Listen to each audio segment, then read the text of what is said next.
Royal Challengers Bengaluru (RCB) has finalized its team for Women's Premier League 2026 after the mega auction, signing 12 players while keeping costs low. The Women's Premier League mega auction concluded with 67 players sold to 5 franchises. Indian players being in high demand after their ODI World Cup win. Russian President Vladimir Putin says fighting will stop if Ukraine withdraws. Amid costly battles in eastern Ukraine, Bandhan Bank plans to sell non-performing assets worth nearly 7,000 crore rupees through a bidding process now. The bank's board approved the sale of identified loan portfolios. Prime Minister Narendra Modi met the Indian women's cricket team after their inaugural blind T20 World Cup triumph, defeating Nepal by 7 wickets in the final. A new Nepalese banknote map includes disputed Indian territories, reviving the 2020 controversy now. The move is seen as escalating territorial disputes between the two countries. A senior advocate says the new labor codes do not cover unorganized sector workers and minimum wages have not been extended to them. The Jammu and Kashmir government has appointed Syed Qamar Sajjad as the new Director of Tourism, Kashmir, replacing his previous role.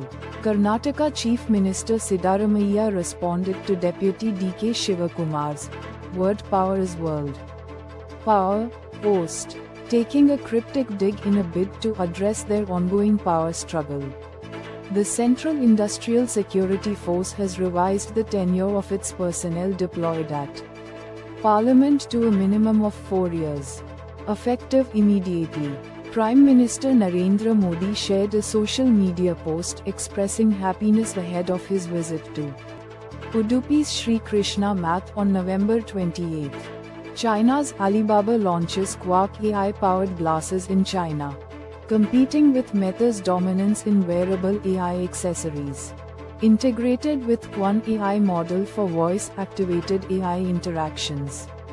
The Securities and Exchange Board of India, SEBI, has introduced revised distributor incentives to boost mutual fund penetration among first-time B30 investors and women across the country.